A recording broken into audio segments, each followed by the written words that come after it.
You know, it can be hard sometimes to not make moves or to see something that everybody else, they're jumping into this. And what was that line that Baker said? I know it's from a rap song, and I'm the last person that should probably talk rap songs with you, but the real G's move silent like in lasagna.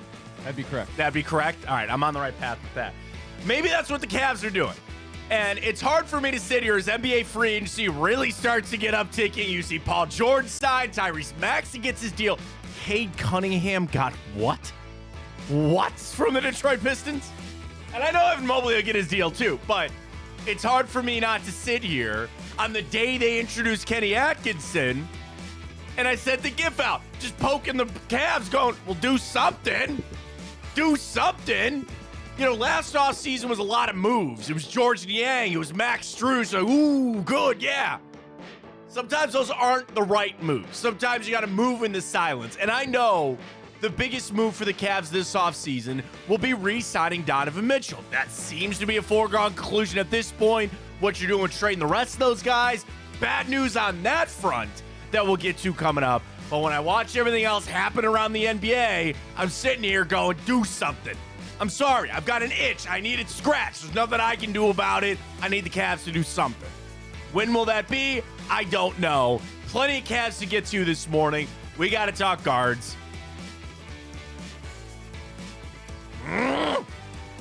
Man, did that series piss me off.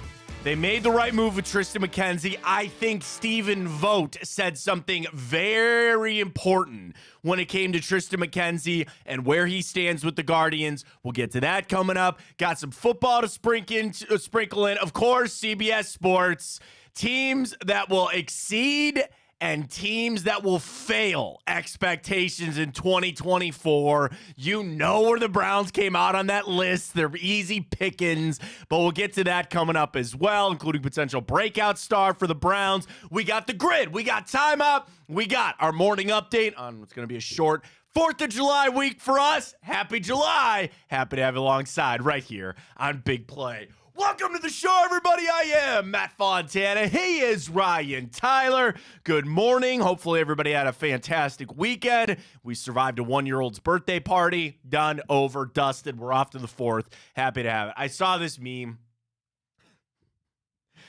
It goes, you know, somebody's enjoying their last few days of having all 10 of their fingers before Thursday. The JPP special. I wasn't going to go there. Somebody out there, I hope not watching or listening, but have you seen it? Back it up, Terry. Back it up. That is one of the greatest internet videos in history. Terry, what you doing, Terry? And he's poor, and then they leave him there. Poor Terry is left there. That is one of my favorite videos in the history of the internet. I think I've done that bracket before, but like that, the Alabama leprechaun. The boom goes the dynamite kid. Well, now you got Hawk Tua. Which, like, is taking over. She was at some concert. She's on stage with Zach Bryan. That's what it is. But, like, here's the thing. She looked different. Like, I saw a picture. I go, it doesn't look like her. Because now, you know how they, like, you have to legitimize. I'm talking about, like, baseball memorabilia. You catch a home run. They're like, oh, we got to authenticate that. Have we authenticated that chick? They know who she is, right? They found her. She's selling merch. She's out there doing her stuff. But, like, that's one I could see a bunch of copies go, no, I was the Hawk Tua chick. That was me. And just all the memes coming up now. People are like, oh, her father must be really proud. Like, oh, yeah. That's, I think, a fear I have for my kids. I just don't ever want them to go viral. Like, I think about that. My kids' generation coming up, is everybody fights to go viral now. Mm-hmm. Like, that's probably one thing I would like very much to avoid. For my kids. But hopefully you had a fantastic weekend. I will watch the Back It Up Terry video multiple times this week as we get ready to go for Thursday. I'm ready to go for some NBA moves here, man. I'm ready to go. And I know that it's unfair of me to sit here and do what hey, Cavs, Kobe up, do something. I don't want them making moves just for the sake of making moves, right? Like, I need them to do the smart thing. They don't have a lot of money that they can spend. And the biggest move is going to be when Donovan Mitchell re-signs. Sorry, I'm conditioned that he is coming back. Great. I didn't feel that way earlier in the offseason. I do now. I now turn my attention to the trade that I think they have to make, and that's getting rid of Darius Garland. But now you see the landscape, and all these places that seem to be options are off the board. He's not going to the Pelicans now. Chris Paul just signed with the Spurs. Like, these teams that I thought might make a little sense, they don't. So did Kobe Altman overplay his hand with this whole thing? We know the line that Kobe took. Oh, I'm not trading anybody. We're holding on to everybody. Yeah, okay, that's fine. You want to try to drive up trade prices, but if you just then overplayed your hand, everybody goes, okay, fine, you're not trading him. We'll go get DeJounte Murray then. Okay, fine, bye. And now you're sitting there holding the bag. Like, if anything, over the last, I don't know, week, maybe even a little longer, you have got to trade away Darius Garland. You have got to trade away Darius Garland. And it's not about, I like Darius. He's a good player. What I've seen, I just keep coming back to, you can't win with two guards. Can you win with Jared Allen and Evan Mobley? And maybe with Donovan Mitchell. But when is the last guard-dominated team to win a championship? Your answer? The Warriors. That is correct. Give me another one. I'll wait. Exactly. What happened to the Knicks? Jalen Brunson. They didn't make it. Like, every other team that you see competing against, and we know obviously with how hard the East now is with Philly getting Paul George, and they re-signed Tyrese Maxey this morning. It's hard for me not to watch that. And again, I'm not saying that you were going to sign Tyrese Maxey, you weren't getting Paul George. But it's like you see all these flurry of moves, you're just waiting for the Cavs or something. I am more conditioned than ever that you cannot win with Donovan Mitchell and Darius Garland on this team. So you've got to do something. And I guess if they really want to see Kenny Atkinson get his hands on this thing and figure it out, oh, well, you know, Matt, they can make a move at the trade deadline in February. You might be out of this by February. With how stacked the East is. And I'm putting a lot on that Paul George signing. This, Evan Cohen said out this morning from ESPN, the list of guys that they had run with Joel Embiid. Joel Embiid is a first ballot Hall of Famer, right? I don't want to say one of the best players in the NBA, a little bit of a down year, but an MVP and very good. They tried Ben Simmons. That didn't work. You tried James Harden. That didn't work. They give him Tyrese Maxey. Now you give him Paul George and Tyrese Maxey. There's no way the 76ers are not in the Eastern Conference Finals next year. There's a possibility. Okay, you want to know the one reason you'd say no? You said the same thing about the Suns. You know me and my Suns thing. You're right. Fair. The thing about 76ers, though, you might actually just go with are they borderline cursed? Would you say they're one of the teams that just always seem to get some stroke of bad luck somewhere? But it's been a very long process, I'll say that. Well, the process has shifted, has it not now? Process is a little bit different now for Daryl Morey and crew over there. And I think they've actually come out better. I take Paul George over James Harden any day of the week. Force that hand, that's fine. They found Tyrese Maxey. That works for everybody in that. But I sit here and I see that landscape, right, where the 76ers are not, I'm sorry, I don't think they're going anywhere. You know the Celtics aren't. I like some of the things the Knicks have done. The Bucks are still kind of just laying there. I think they are a team you got to compete against. Pacers, Magic are up and coming. Don't really think the Heat are going to be much. You now have entered a time where the East is much better. Now, thank God you're not in the West. The West is whole different. But you look at it, and I think this is great for the NBA. In a decade where you really only had 3 or 4 teams that you could make a legitimate case to win a championship because LeBron and Steph just had a stranglehold on the decade, basically. Dude, I look at it, I can make the case for 6, 8, maybe even 10 teams that you circle and you're like, hey, man, they could be there. And I want the Cavs to just be in that conversation. Winning the offseason sometimes is not good because you get the expectations, the hype this, the hype that, and the Cavs' moves this offseason were never going to be sexy. It was re-signing Donovan Mitchell, which is great. You made the coaching move. Congratulations to JB, by the way, getting the job of the Pistons. Well done for him. You bring in Kenny Atkinson. I'm waiting on this trade. I'm waiting on this trade that I think Kobe Altman has to make. Inaction is not a good answer. Field these trades. Understand I don't think it's going to work with Darius and Donovan. Make the move.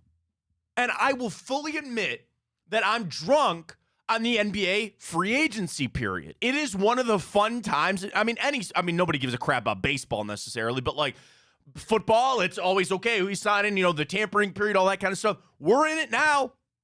And if you wanted to let the dust settle to see who else might become available or what other move. Dude, I was reading. Okay, you want Lowry Markkanen to come back? Apparently he's back in the trade block. Is Brandon Ingram really the move that you want to make with only 1 year beyond that free agent after next season? Is that a move you want to make? I'm just kind of frustrated. I would take Lowry.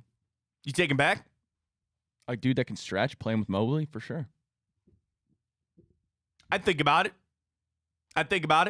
I mean, you saw him here, again, with Evan Mobley not being who Evan Mobley is, but the teardown, and you do have a lot of other teams that are in full, like the Hawks are selling everything off now. They're going to get rid of everything. And I don't want Trae Young here. God, no, I don't want that. But like all these other moves, and that's where I thought the Cavs would slide in. I thought they'd slip into some of these other moves. Do you think it's more that Kobe Altman truly is standing his ground on this core four and running it back, or do you think that maybe Darius's market with his horrible season and big contract truly are just tanking everything, and Kobe's not just going to make a trade for trade's sake? Well, that's what I'm saying. I think I might need a trade for trade's sake. Does it work? And if they really want to sit there and try to sell me that and we'll find out today when Kenny Atkinson gets introduced. I want to talk about that in a minute. When they introduce Kenny Atkinson today, there will be questions. Do you think that these guys can coexist? Do you want to see what this lineup looks like with all four? And if Atkinson is like pounding the table, yes, I can get this to work. Yes, I need to see these guys. Then maybe I can kind of understand Kobe Altman to make a move. But people are just forgetting that if you trade away Darius Garland, you're getting something back. It's not like you're cutting him. And I think people are kind of forgetting you will get a piece that helps this team. To your point, Ryan, I'm not asking Kobe Altman to make some horrible move just to get rid of Darius Garland. I need him to get this move back. And maybe that's why this has not happened, because he hasn't found the piece that he's looking for. Well, like, oh my God, there's just got to be something, right? It's got to be something. I'm fine with Brandon Ingram. I'd take him back. Is that the trade? Is that the one? Are they really going to want Darius Garland now and after they got DeJounte Murray? I doubt it. I doubt it very much. So now you've limited your pool even further if they actually want to make this move. And, I mean, how much do you buy into Atkinson? Are you feeling positive that Atkinson is a guy that can get the most out of it? I just go off of what I started with. I don't see too many guard-dominated teams that are really good. I don't. They all have what? Wings or bigs that get them to where they need to go. I got a couple of bigs. I'm frankly void of the wing right now. I don't need two. I have one. Donovan Mitchell's better than Darius Garland. He is. Keep Donovan Mitchell, and you move on from Darius Garland. So I see how the rest of this is played out, and I'm not saying the Cavs are getting left behind because there's still plenty of time to go, and none of these moves have a direct impact on what the Cavs are going to try to do. I was kind of hoping, Ryan, the Cavs could sneak into a 3-team trade or something like that, like make the money work here. At this point, we have a couple of trades. It's mostly signings, and here we are. But here's kind of where maybe I'm starting to get a little anxious about this. I know the Cavs need to make a move. I know they got to do something. The window is now open. Other teams are doing things. When do we show up? When do we do something? Because I will be in the boat. I didn't want to run it back. And Kenny Atkinson is step one. That's fine. You had no choice there. That was done. Now I'm asking them to do the thing to improve the team, because running this team back with everybody that's on it is not good enough for me. I'm just looking at this list of free agents, though, and there's no way. Don't look at free agents. It can't be free agents. You got no money. Don't worry about free agents. Don't worry about that. You might as well click right off that list. Ain't nobody. Who's on there? Tyrese Maxey just signed this morning. He's gone. Who's number one? LeBron ain't coming back. OG Anunoby already signed. Who's there at 7? Isaiah Hartenstein. Oh, bring him back? Okay, no thanks. Don't need him. DeMar DeRozan. Don't need him. I mean, that's really it. Yeah. Everybody's worried about where Klay Thompson's going to go. Watch him come back to the East, too, by the way. Watch him go down to Orlando, turn them around, help out there. I think he's going to go to L.A. But the Lakers, yeah. And that's something, though? LeBron and Klay on the same team, potentially? That'd be fun. That's what I'm saying. Like, what? Don't even worry about free agency. Harden signed already. He's gone. Like, don't even worry about free. This has got to be a trade. This has to be. Because you got to get the Garland contract off the books to make some sort of move. With where the Cavs sit right now, I am anxious. I know that's unfair of me to be. But when I need them to do something, and I don't even have a sniff, Ryan. I don't even have some smoke right now that they got anything cooking. And if I really want to be an a-hole, I could yell about their process of hiring a head coach and why that took so long and you weren't focused on getting your job done elsewhere. Oh, I'm sure Kobe Altman can multitask. I'm sure he did. I didn't want to wake up angry with the Cavs, man. And it's like, again, these are moves that I see the East is getting so much freaking better. You know what I mean? Like, that's the other frustrating. It's a little like the Browns. We finally build it up and we're back, and now you look at a smattering of all the other teams that you got to go through, and they're getting better too. But I'll try to calm you down a little bit. Please, doesn't it seem like every single year, though, it's the same narrative? This conference got a lot better. This team got better. They're a championship contender. This team signed a star. And you just assume that they're going to mesh and they're going to be these playoff teams, like the Sixers, for instance. I'm not going to sit here and say they're not going to be one of the best 5 teams in the NBA, because when you look at the roster, they very well could be. But I mean, same thing with the Suns, and you could go countless other times, like Damian Lillard. Obviously, you can't count on injuries, but it just seems like every year it's the same thing we talk about. And then once it actually hits the ground running, something happens, players don't mesh well, there's drama. I don't know. I just feel like it's every single year we talk about how this X conference got so much better. Yeah, and I will say, I think it's probably a little more on the forefront of how the playoffs went out. You look back to then trade deadline deals, and you're like, wow, look what the Mavericks were able to do, and wow, some of these other teams really made trades to help their team out. And I would hope that, again, come February, if you're still in this and it's not working, then you go make your move there. I just think it's harder to make those kind of moves. It's harder because your pool, that's my thing. I want the most amount of availability. I want the most amount of moves. I want all this giant pool for Kobe to be able to jump into and make the moves. You get to the trade deadline, it's smaller, it's more competitive because you only have some teams that are tanking and on out. You only have a handful of teams that are in now for the same player. Like, it's going to be harder at the trade deadline. Cavs sit this morning, $10 million below the tax, 5.5 below the first apron. They got nothing. And that's if they re-sign Isaac Okoro, which I saw some weird, I'm not going to say weird, but that's the NBA. They were talking Obi Toppin money for Isaac Okoro. 3-4 years, somewhere in the neighborhood of $60 million for Isaac Okoro? Wow. You see he got his Twitter hacked? No, I didn't. What happened there? He's tweeting some weird stuff, so people think it got hacked. No. I hope it got hacked. I'll put it that way. Start seeing some weird tweets, then yeah, you kind of hope it is, or they just went off the reservation. I don't know.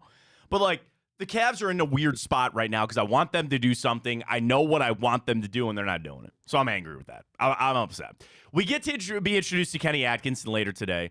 And I picked this up. Chris Fedor sent this out, or it was on his article from Cleveland.com, that Atkinson and Kobe Altman, they were out at Donovan Mitchell's Spider Elite Camp this weekend in Los Angeles. So they went out, meet him, talk to him a little bit, get a little sense of that, introduce another. Apparently, there's other Cavs brass there with him. So that's done. And that's great.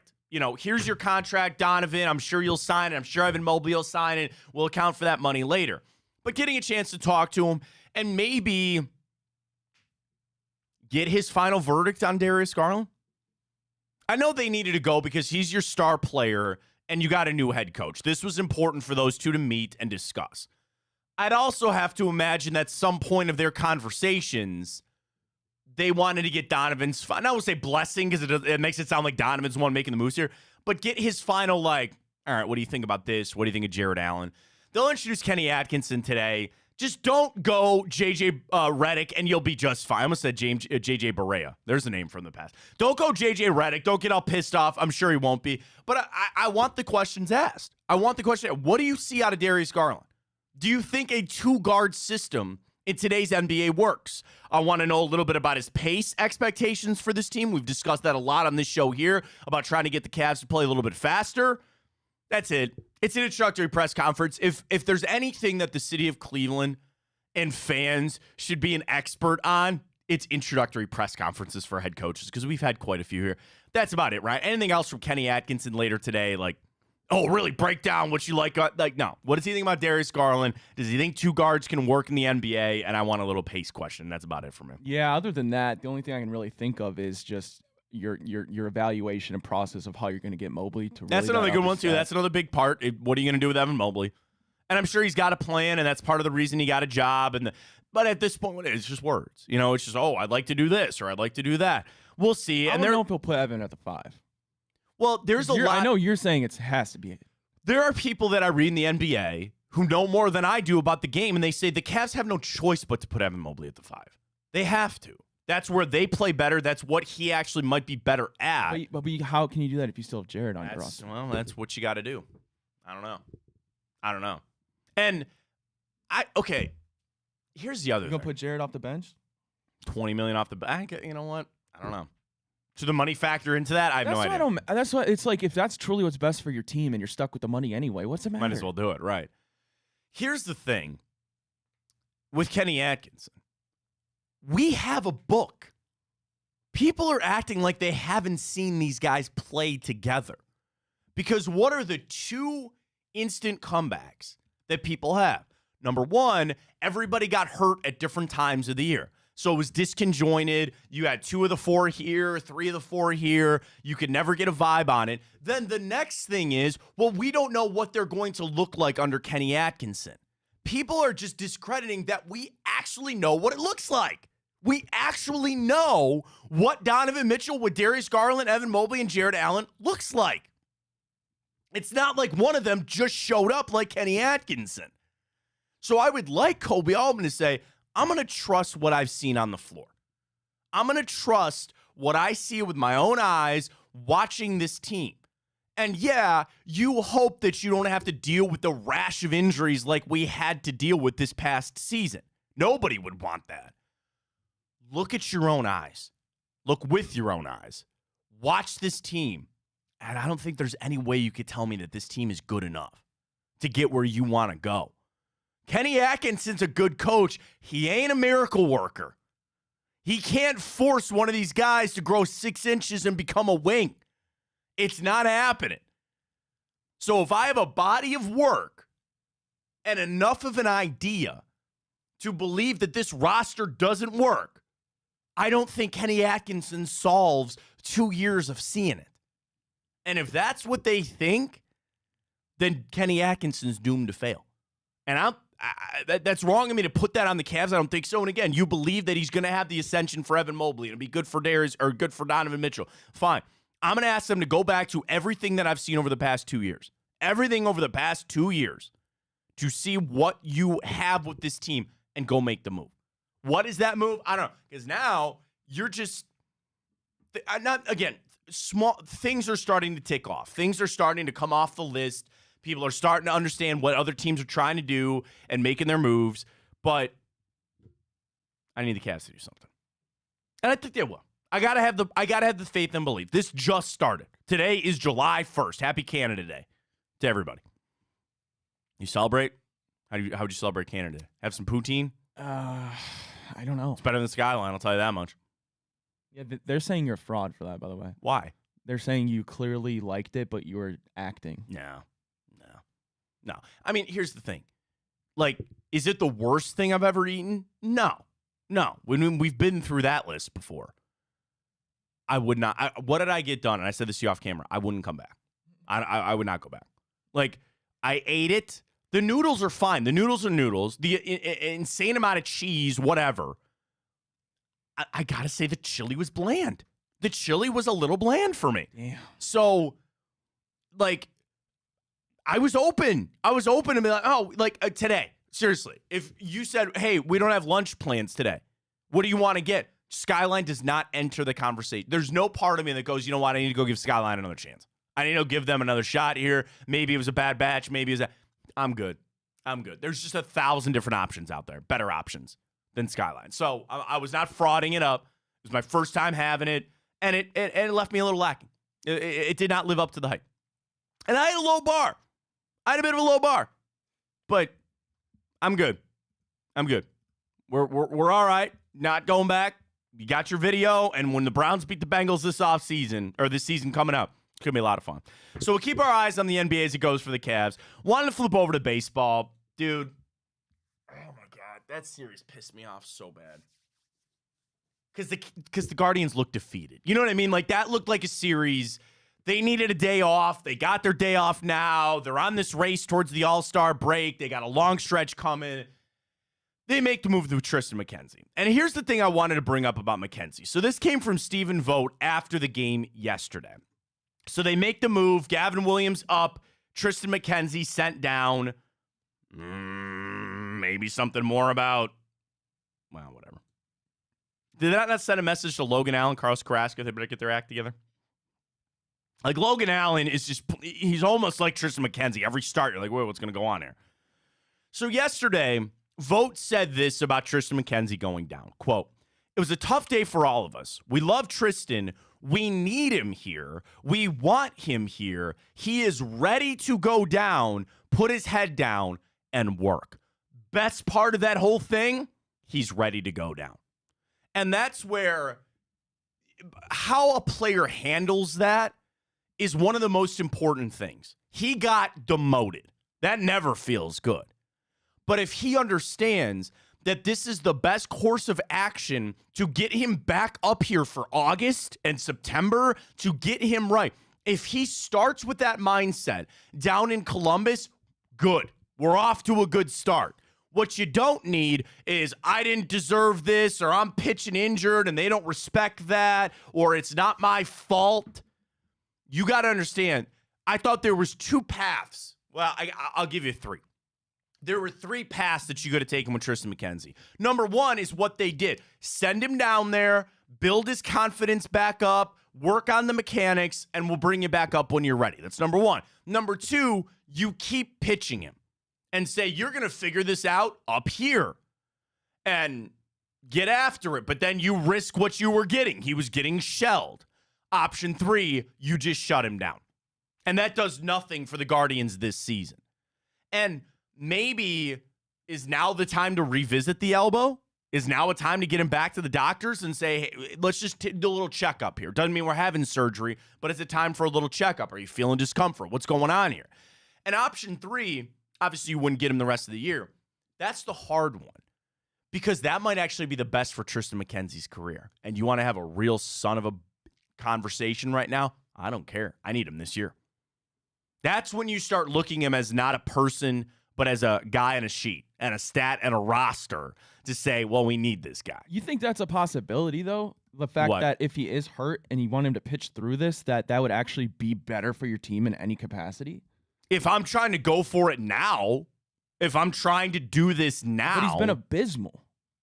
Well, but what I'm saying is the best long-term action. Let's say this. They come back and they say, well, he can pitch through this. And he might have to change some mechanics, might have to change how he pitches, but maybe he can come through this and actually give you 5 or 6 starts at the end of the year. Or for the long-term health of him, and again, we don't know this. This is just us spitballing here. They say, well, he really actually needs the surgery for the longevity of his career, for everything. If I'm the Guardians, I'm saying, well, I almost don't care what happens in 2 years because we're in this now. So I'm going to try to use him for what I can to get a start or two out of him late in the year. That's the real cold-hearted conversation, if that was actually a thing. We don't know. Maybe the elbow's fine. Maybe that really is, this isn't what we think it is. Something's wrong. You can't lead the league in walks and home runs and tell me that something is not horribly wrong with Tristan McKenzie. So they send him down to do what? Figure it out, man. Figure it out. And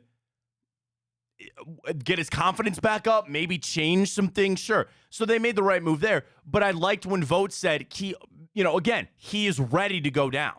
And I wonder if these last couple of weeks, Tristan's not sitting there going, dude, I'm ready to go. Like, I need to go down there to fix some of my stuff here. I'll tell you this. I think Tristan McKenzie, like, standing on a major league mound getting shelled. Okay, I don't think that's something he really likes to do. So he was probably waiting for this to happen. Again, get him down there, get it right, try to get him back, and you kind of figure it out from there. That series against the Royals, though, and I try to, again, not live and die with games or with series. I didn't see a fire that I had seen from the guards. And this was coming off a great streak where I was over the moon about that Orioles series. You had a letdown. You had a giant letdown. But you had it against a team that is in your division. We wake up this morning, what is it, 6? Yep. 6. And it's the Twins. It's not even the Royals that are on you. It's the Twins who have started to turn things around a little bit. I didn't like that. Now, the best thing is you are coming back home where you are the only team in baseball with single-digit losses at home. You have the best record at home in baseball. You come on home for your 4th of July set coming up. You should have no problem taking out the White Sox here. But I just didn't like that series because I saw the Guardians, I think, kind of roll over. I didn't like that. The bats went cold. Okay, get the off day today. Come on back home. We'll kind of figure it out from there, see where the Guardians are going. They officially signed Matthew Boyd. Whether or not he actually shows up for this team in some capacity, you kind of hope not. You know what I mean? Like, you would actually like to believe that you don't need him, but he's a nice option if you have to use him. But it's going to go bad if you see Matthew Boyd having to start real games for us. You know, I hope not. But we'll see how it goes. That's a good question. It's officially July 1st. Yeah. Who do you want to see make a move more right now, the Cavs or the Guardians? You want to save that for Tuesday tomorrow? We can do that. I had another spicy one for football. We can save that for next week, though. Which contract would you rather the Browns get done, Amari Cooper or Jeremiah Owusu-Koramoah? Amari Cooper. Ooh, really? Answer that quick. No, not even close for me right now. Answered that quick. I'm just saying I'd rather roll out to next year without JOK than Amari Cooper. Yeah. I mean, is it bad that I'm almost getting ready for Amari Cooper to not get? You can't, Matt. You can't. He's under contract. Yeah, but he can sit out. Here's my toughest thing about Andrew Berry. And again, add this to the list of the many reasons why I'm not an NFL general manager, because I can get emotional with it, and you can't. The emotion part of it is you're under contract, man. I have a deal. Why should we get penalized for you being under contract? Well, I'm underpaid. I don't give a damn. I mean, he'll get penalized in terms of fines. Well, eventually he has to show up, and he could be a malcontent and pissed off, and I'm not saying he will. That is, again, why it's so, here's my thing. Andrew Berry is borderline getting penalized for making a brilliant move. You get what I'm saying? You have him under contract. And that's, I get, and I understand every little bit about what I'm saying and what I'm going to right now is completely loon and insane. You can't do that. These are people. He wants his money, and I want him to get his money, to be honest with you. But that's the bitch of it. Is dude, you're under contract. You got your, we made a good move. And now we don't get to reap the benefits of that. I don't know what to say. I know.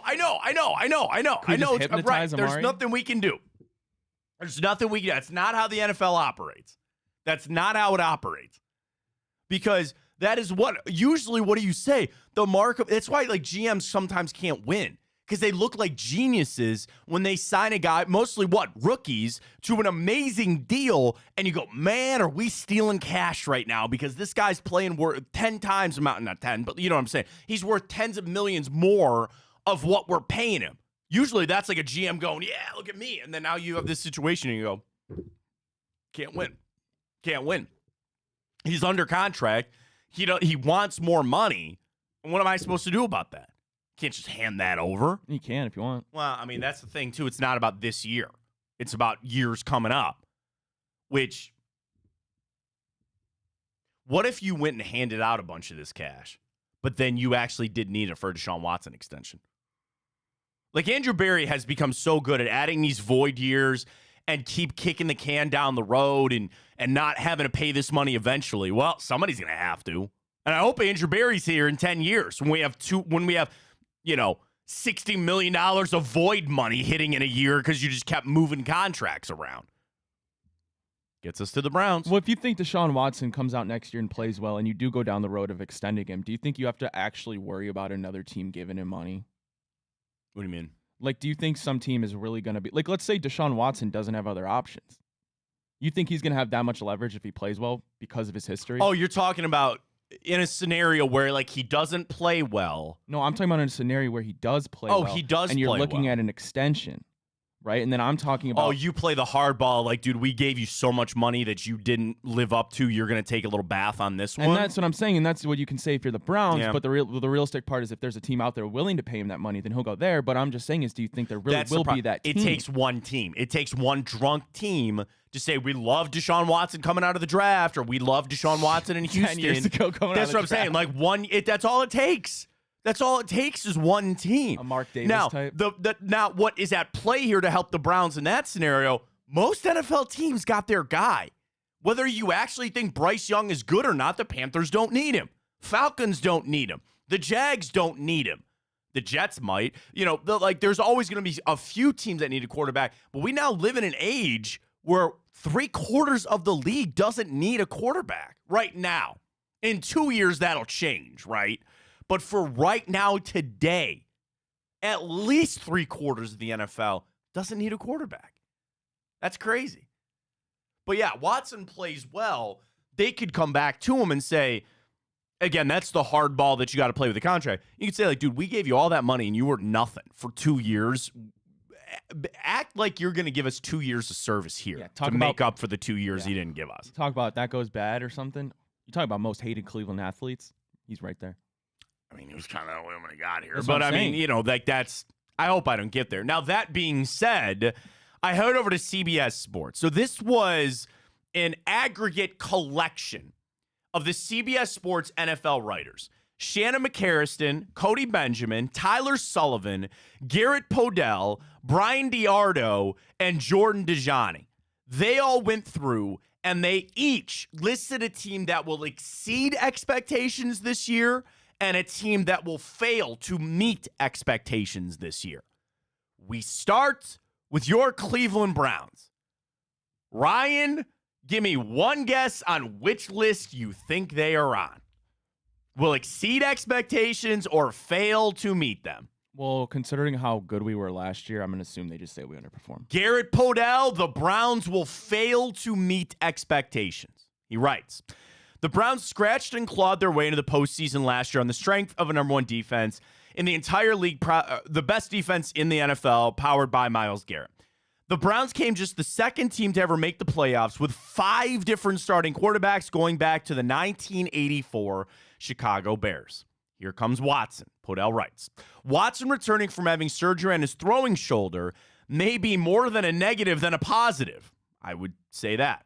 He's got 35th or worse completion percentage, pass yards per attempt, and passer ratings among the 45 qualified quarterbacks since 2022. So again, since 2022, there are 45 qualified quarterbacks. Deshaun Watson is 35th or worst in passing completion percentage, passer rating, and yards per attempt.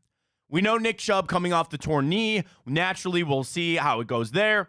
He says, I wouldn't be surprised if Cleveland's offense doesn't hold up their end of the bargain for 2024, which could lead to the Browns missing the postseason even if the defense brings their A-plus game week in and week out.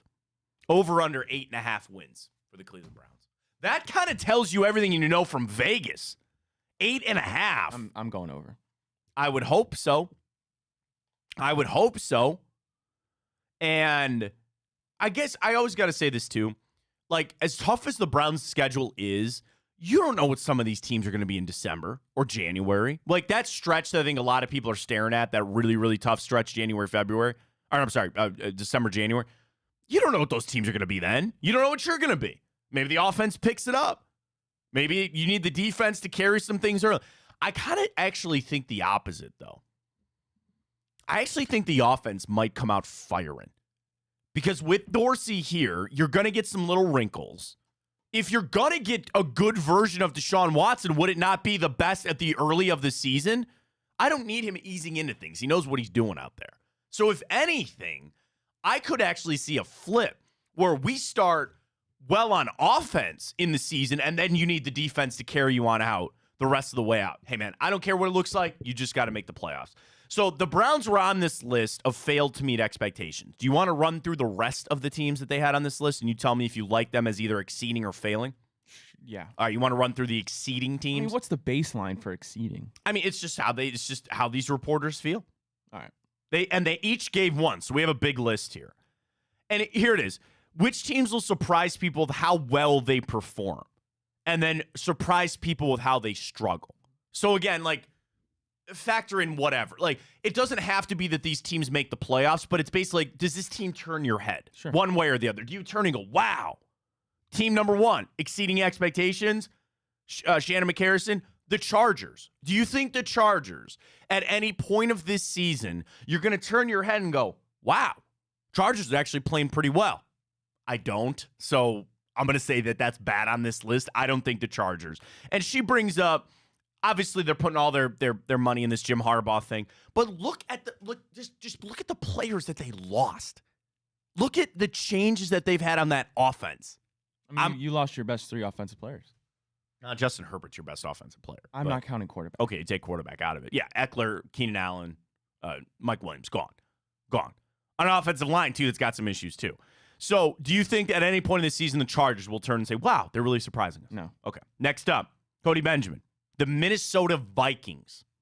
I could be talked into that, especially like if McCarthy eventually takes that job. They're probably going to open with Sam. Over under 7 wins for them. Over under 7 wins. Do you see the Vikings at all this season exceeding expectations? I could be talked into it. Yeah, I'll say no. Though. Okay. Tyler Sullivan, the Jets. See, I don't think so. Because they had a great offseason. That roster is stacked, and they're getting Aaron Rodgers back. They could start the season 8-1, and I would go, yeah, that's kind of what I expected them to do. I think they're void for this list on overachieving expectations. They have to go to a Super Bowl with Aaron Rodgers. They got to at least go to an AFC Championship game with him. So I take the Jets off this list. I don't buy them. Over under 10, New York Jets. Under. Garrett Podell, team that will exceed expectations, the Packers. That I buy into. Yeah, I like the Packers. I like the Packers. I like Jordan Love. Over under for them has got to be 11, right? Nope, 9.5. I guess take the over on the Packers. Yeah, I would take that. Tough division with the Lions, but over under. Jordan DiNardo, the Commanders. There's a lot of hype around Jaden Daniels right now, man. A lot of hype around him. Over under set at 6.5 wins. Under. But do you think there's a point that you will turn and say, wow, look at the Commanders? I think there'll be a point where I see a lot of positives about Jaden Daniels and the future will be bright for him, but I don't expect them to, as a whole team, turn my head now. Final one, Titans. No. I think the Titans suck. And I'm sorry to Brian and Bill Callahan down there, but I think the Titans suck. So I'm not putting them on my list of team to exceed expectation. No. All right, other side of things, CBS Sports, NFL teams that will exceed expectations versus ones that will fail. They put the Browns on the list of the failures. Who else joins us? We start the Buffalo Bills. Could see that. They've got no one to throw to. Over-under set for the Bills is 10.5. No. Brutal. Very tough there. Next up, Cody Benjamin says the Indianapolis Colts will fail to meet expectations this season. I think they'll be good. I think they'll make the playoffs. You think so? So that being said, yeah, I think they'll finish above the Jaguars. That's interesting. Because I would say that there's 3 teams in the AFC South that think they should make the playoffs. I can make a case for the AFC East, certainly the AFC North, and the AFC South all have 3 teams that each believe they can make the division. And in the AFC North, make the playoffs, excuse me. And I would say probably in the AFC North, you probably have 4 teams that feel like they can make the playoffs. Yep. That's crazy. The West is nothing. The West is the Chiefs, maybe the Chargers. That's it. So you're pretty top heavy over here. I think the Colts will be fine. I can see them like missing the playoffs by like a game. But I'll listen to them. Again, failing to meet expectations, would you say that expectations are to make the playoffs? Who'd you rather say who's had a bigger chance to fail expectations? The Jags or the Colts? The Jaguars. I think they have a higher expectation. I kind of agree with you. Next up, Tyler Sullivan. The Ravens, a team primed to fail to meet expectations. I love that. I say that every year. I try to put that Maloik in the bad juju on Lamar and the Ravens, and all he does is shove it up my butt. He's really good, but again, change on the offense. No Patrick Queen. They do get Derrick Henry. 11 wins in Vegas for the Ravens. Under. We talked about the Browns. The next up, Diardo says the Bears, and Dejani both say the Bears as teams to failing to meet expectations. Either one of those. Bears. I mean, what do you project Bears to win? What, 7 games? 8.5 games. 8.5 games is in Vegas. Oh, I'm sorry. What? No, whoa. They're at 9. Hell no. They have a higher win total in Vegas than the Browns? They're drunk on Caleb. I mean, they did get some offensive pieces. Caleb Williams, DeAndre Swift, Kevin Byard, Rome Odunze, and they didn't even put Keenan Allen on there, which is crazy. Yeah, man. 9 for the Bears. That's tough with again. Is Caleb everything that you expect him to be? I have no idea. I guess we'll find out. So there are teams over expectations, under expectations, coming up there from CBS Sports. All right, I'm feverishly refreshing. I got another Hawk Tua thing. The New York Times references Hawk Tua. It'll be done in a month. It will. It lives for a month, and then eventually it'll get sick of it. The thing is, you can't even get on Instagram and like search through without somebody just doing, oh, here's my funny take on Hawk Tua. Here's my funny take on that. No. It'll be done. Like I said, a couple of weeks we'll be through this, and it'll all be said and done. All right, when we come back, we got the morning update, plenty of stories to run through. We'll dabble with the grid today, and I just keep refreshing, man. I'm waiting for some NBA news here. I'm waiting for something to happen. Windy, the Lakers are a step away from being able to bring Klay Thompson to LA. Yep. All right, Klay Thompson has spoken with the Mavericks, Lakers, Clippers, and 76ers. Which team would you go to? Lakers, Clippers, 76ers, Mavericks. We don't know the money, but like, let's just pretend that the money is all the same. If you were to go to a team, Luka and the Mavericks, LeBron and the Lakers, Paul George, Joel Embiid, Tyrese Maxey and the 76ers, or Kawhi and James Harden? I would go to the Lakers. I mean, you don't even have to leave California. Really? Taxes are a son of a gun out there. I think, how would you not want to go to the 76ers if the money was all the same? I don't know, dude. Like, I'd rather play with LeBron. I guess. I mean, there's something, he knows LeBron as well. I mean, they faced him for how long? There's some little storyline there, like fairy tale ending, but sounds like the Lakers are a step away there. Out there to get Klay Thompson. So we'll keep you updated on that. I'd like some Cavs news to kind of trickle through. We'll kind of see how that goes. We'll see if they do anything. Not today necessarily, because we'll hear with Kenny Atkinson later, but we'll get up there coming up this week. Folks, speaking of coming up, the Colleague Championships down at Firestone. Ryan and I will be live from Firestone on Friday the 12th. No. Wait. Dude, we are into July. Can you believe that? We're actually going to be there, dude, a week from Friday, the 12th. We're going to be there. So the Colleague Championships are available. The tickets are available. $25 gets you in. So you start colleaguechampionships.com. You get $25. They get you 2 experiences. Number 1, you get to go to the tournament. You get to see this. I was watching the Senior U.S. Open this past weekend. A lot of those guys will be here in Akron at the Firestone Championships in a week. But you also get, you can get in, $25 gets you into the tournament, but it also gets you access to the Colleague Infinity Zone. It's an interactive area with live music, the Rock and Roll Hall of Fame stage, food trucks, activations from LA Golf, X Golf, Horse Soldier Bourbon will be there, which I'm excited for. 1 ticket, 2 experiences. Check it out. colleaguechampionship.com to get your tickets. And then the concerts, oh, Dave told me, is it Friday or Saturday is their military appreciation concert? I think it's Friday. Friday night. I kept saying Saturday. Friday night, they will have, in partnership with Folds of Honor, they're going to have a military appreciation concert on Friday night. Dude, $25 gets you in, man. That's so cool. And again, Then you get into the Infinity Zone with the stage, the music, the food, hanging out with us. We'll be there. It's it. And also, we will have some giveaways. I don't know. Can I say? Hold on to that. We're doing some giveaways here at Big Play to get tickets to come on down and see us. It's going to be so great, man. So check it out. July 10th through the 14th, down there at Firestone. PGA Tour champions will be here. It's going to be a lot of fun. CollegeChampionship.com. That's CollegeChampionship.com. Get your tickets. $25 gets you in and the Infinity Zone. We'll be there Thursday, Friday, and Saturday. We're going to do our show live on Friday. So if you're there, come on up, say hi. We'd love to see you there at the College Championship, CollegeChampionship.com. All right, let's catch our break. Morning update. We'll dive into the grid. Hour 2 upon us. Stay with us. Fontana Show right here on Big Play. Well, how do they know I'm doing this? Did somebody leak this out? It's social media. Oh. That's the way social media works now. I thought maybe you were just running that yep.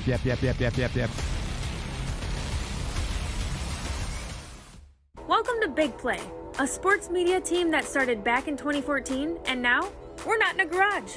Look at us, incorporating some of Cleveland's favorite sports personalities, bringing you fun and compelling content from downtown Cleveland. Coming to you live from the shores of Lake Erie and Burke Lakefront Airport, join Team Big Play for all the best sports talk in Ohio. Check us out on social media at Big Play, bringing you fun and compelling content from downtown Cleveland. Anthony Schlegel, just how physical he was. You saw the girth and the power and everything he was bringing to the table, especially when he was a nice beefy 255 playing middle linebacker. We were called soft last year. You don't want to be soft, especially when you come to the playoffs. So that's going to be a process throughout this season of establishing us as a harder team here in the How does an Ohioan build the perfect parlay? Who's got something? Big guys looking for long odds. The kids in Columbus are covering better than anyone, and at even odds. If it's even, I'm leaving. Listen, our championship DVD starts today, all right? Dude, I just got an invite to a Cincy playoff watch party. Shut up. Cincy, State, Cleveland, the perfect parlay. I'm a genius. For the best odds on Ohio sports, bet with your cojones. It is Spanish, dummy. Bet with Typical Sportsbook. I don't buy into this nonsense, this conspiracy nonsense that he's got his money and he's dogging it. That's ridiculous.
All right, welcome back, Fontana Show, right here on Big Play. You can follow us on Twitter X. We're past 700 right there at Matt Fontana Show. Drop us a subscribe if you can on the YouTube channel. We're on Twitch. And we're also up on Instagram for all the reels. Zach Bryan brings out Hawk to a chick to sing Revival at the Nashville concert. Yes, there you go. Correct. All right. I feel like everybody's just, just try to jump for their 2 minutes of fame off of this chick, and then you kind of move forward. Does she, Does she make that jump? You know what I'm talking about. You know what I'm talking about. Does she make the jump? It's 50-50. Just if she's about that life. We'll see. I would say try to make all the money that you can right now. And then, maybe in a couple of years. Maybe that's it. We'll see how that goes. Hold on to that. All right.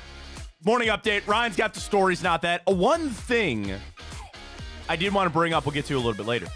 I'm not on TikTok, but I see sometimes these videos of people that go viral on TikTok.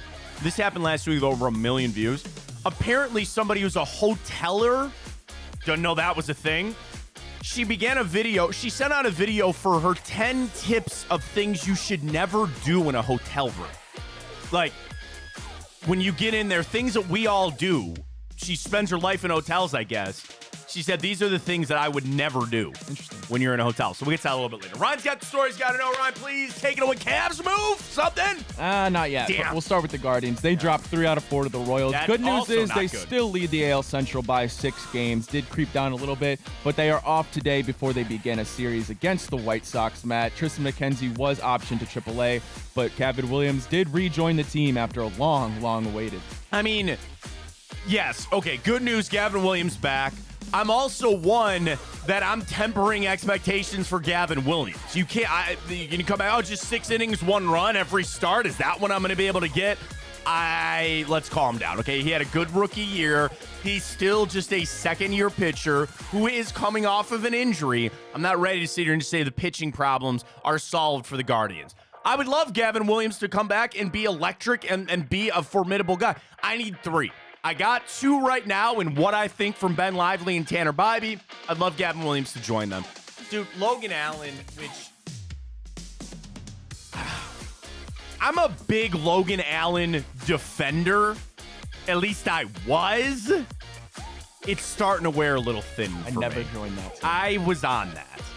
And at least he didn't give up any home runs yesterday. But 3 runs over 4 1/3. Not like all his fault necessarily. I don't know. Like, okay, here's where we're at. And I'm just going to say this, I can't think of a better, phrase, and it's not necessarily what I'm getting at, but he's on the chopping block now. Tristan McKenzie was on the chopping block, solved. Now it's Logan Allen. And every start, I don't want him necessarily going out there with like the worry of like, oh my God, if I pitch poorly, I'm going to be screwed or I'm going to do this. But I need to have a little onus on him to understand, like, you're next, man. You are next. That's it. Like, if you don't get through this and you start over and over again having issues, you're the one that's going to get moved next. Well, again, probably just sent back down. I'm not saying a trade. And nothing has changed about what I want the Guardians to do. I want them to go get an arm. We talked about that article last week, and I think it was Jeff Passan. Nobody's as connected in baseball as Jeff Passan. He's a genius. He's really smart. The Guardians are not trading for a catcher. They don't need a catcher. They frankly don't need anything else on this team except a starting pitcher. If you wanted to get me another bullpen arm, I'll take it, because I'll take as many as I can get. There is only one thing the Guardians have to do, and that is trade for a starting pitcher. And they better do it. They better do it. It doesn't need to be some big splash, but it's got to be something. Matthew Boyd doesn't do it for me, and neither does Gavin Williams. I'm putting this on the team. They have got to go make a move. And again, I keep asking, why are we waiting? The price is only going to go up closer you get to the trade deadline, and you're wasting time by not having somebody in your rotation now. It's an off day. I'll cool my jets. I'll get this Royals series, which just really pissed me off. We'll set it aside. We'll get after it. Better sweep out the White Sox. I'll be feeling good. Get some good starts in here. Go make a move. Go make a move. Well, no moves for the Guardians as of yet, and no moves for the Cavs as of yet. Awaiting the Donovan Mitchell extension, of course. That is expected, though. That is good news. But Kenny Atkinson, the new Cavs head coach, will have his introductory press conference today, Matt. Give me what you want to hear from him. Number one, do you think a 2-guard system with Garland and Mitchell can work? Do you think that you can get the most out of those guys and play a winning brand of basketball? Now, his comeback, I'll answer the question for him, right? He's going to sit there and say, well, we like Darius. He's a really electric player. He's a young player. And I'm excited to be able to coach him and see what he has. You'd have to ask Kobe about roster moves and things like that. But I'm excited to be here and coach Darius Garland. That's going to be the response. So that's number one. Number two, I want to know about the pace. I want to know what kind of pace they're going to play at. And then you brought up a good point, Evan Mobley. What do you see? Like, I actually would love this from Kenny Atkinson. And I would phrase the question this way. What singular thing do you want Evan Mobley to work on the most this offseason or improve on the most? Like, when you see his game, what is the one? Don't give me a lot of things. Don't give me a lot of, well, this and that and this and that. What is the one thing? Is he going to say shooting? Is he going to say an outside shot? What is the one singular thing that you're going to improve on with Evan Mobley? That's it. That's it. And he'll be asked about Darius Garland, and he'll be asked about Jared Allen, and how he coached him in Brooklyn and all that other kind of stuff. That's all just fluff. I want to know, more importantly than anything, I'm going to dissect, and we'll do it tomorrow. I'm going to dissect anything that he has to say about Darius Garland and try to piece together, does he think a two-guard system, the way it's currently constructed with the Cavs, does he think that he can get that to work? Alrighty, well, one team that did make a move, more than one move, it's been more than one, is the Philadelphia 76ers, as they land one of the biggest free agents of this class. Paul George agreed to a 4-year, $212 million max with the 76ers, and just this morning it was announced that Tyrese Maxey is also returning to the 76ers on a max contract. Matt, the East gets stronger. They have their championship odds jump from plus 1,000 to plus 850 with Paul George coming there to Philly. And I also read this morning from Woj about Tyrese Maxey. He didn't take a deal last year to give the 76ers a little bit of flexibility with their cap and get some things in order for him to then come back this year and get his deal. I think Tyrese Maxey is very good. Oh, man, that came out of nowhere. My allergies have been horrendous. Because now all the rain, all the pollen gets released again for as hot as it was. I'm dying over here. Dude, my jaw. You get bad allergies? I don't know if it's allergies or my wisdom teeth coming in. My jaw is just killing Your me. wisdom teeth coming in? I thought you got them taken out. No, I went to schedule. I went to get an appointment. They told me I didn't. But now I'm thinking maybe they were wrong. You know, I hate to say it, too. There's another strain of COVID going around. Is that jaw pain a symptom? I don't know. If you WebMD anything, it tells you basically have I have cancer, yeah. Yeah, you know, jaw pain, you had a little fever, this, that, that. My allergies bugging on that bad. Sorry. You ever sneeze so bad, too, and then it, like, hurts your arm? No. I always have a fear, like, I might have a heart. Like, when you get a really good, like, big sneeze, well, they say and you feel it in your... They say if you try to stop a sneeze, that's when you can have... Oh, I stop sneezes all the time. They say it's not good. Well, no, I'm sorry. Not the, like, this and you hold it in. I had a friend growing up that every sneeze, he'd go like this and hold it in. That's not good. Yeah. Do you want to know a way to get to stop a sneeze? Have you ever heard of purple elephants? When you feel a sneeze coming on, just say purple elephants to yourself, and it stops the sneeze. I don't believe that. No, it's not a thing I believe. It works. I do it all the time. I couldn't do it there because I was talking. How does it even make sense? You trick your brain into stopping yourself. Why to sneeze. purple elephants? Anything. But like that's an easy thing for you to just say purple elephants. I'll try and remember that. Remember. Next time you feel like you have to sneeze, say purple elephants. And sometimes it works or not. But that, I swear to, like, and obviously they say God bless you because your heart stops for a second when you sneeze. But like I get it. Like that one hurt my arm. I'm 35. Just put me in the ground. I'm falling apart. Sorry, I'm better now. What were we talking about? Before I sneeze? Tyrese Maxey. Who's more important for Joel Embiid's success, Tyrese Maxey or Paul George? I'd say Tyrese. Good answer. I'm just asking for the conversation. Is Paul George over the hill? Is he kind of like, I think... I mean, again, for a guy that's, 33? Well, and got, $200 and something odd million? What was it? What did he get? 212. 212. Now, there's rookies getting 212 like Evan Mobley's going to get. What I'm saying is, I think the best version of Paul George is kind of in the past, so you got to pay him for what you think he might be. But that's insane. That's insane that he got that money when I think the best version of him is in the past. We'll see. Everybody's freaking out about Isaiah Hartenstein. Yeah. He had $87 million. $87 million. Cavs let him walk away a couple of years ago. But to each their own. Good for them. All right, well, one free agent that is still on the market that is expected to be signing somewhere pretty soon is, of course, Golden State's Klay Thompson. Matt, now I bring this up because I want to ask you. Yes. This will officially mark the end of the Warriors dynasty, and I know it's probably officially over a couple years ago, but where does that team rank amongst the greatest dynasties? I mean, the thing is, I can't really go back to the Boston Celtics, winning 11 straight and that team. So the dynasties of my lifetime, the Bulls, which is probably number one for like the hype and that kind of stuff. The 2000s Lakers, which I think, again, could have won more. Would you put the big three of Duncan, Parker Ginobili as a dynasty with the Spurs. Yeah. Okay. Yeah, you'd have to. Okay. And it's like, are we separating the dynasty without Kevin Durant? I know you have to include him, but it's like, it was almost two separate dynasties. With the Warriors you're talking about? Yeah, a little bit. 'Cause, I mean, that was a hired gun. You go win a championship. One, two with him, the Pistons of the 2000s, like that really wasn't a dynasty. The Celtics aren't a dynasty from then. So then you get into Miami, which I think was a failed dynasty. Like 2 and 4 years, fine. But I would say, would you agree with this statement? A dynasty starts at 3 championships. Your minimum is 3. So then LeBron with the Heat, LeBron with the Cavs, those don't count. I would say 3. I would say at the stretch run of this dynasty. What if you go to the finals, though, like 4 out of 6 years? Did you win 3? I think dynasty starts with 3 championships. So I would say the Chiefs just entered dynasty. They just entered dynasty. They just entered dynasty. I'll listen to that. So again, of the dynasties, 90s Bulls, 2000s Lakers, 2010 Warriors, and did the Spurs win 3 together? Yeah, I think they did. Yeah, they did.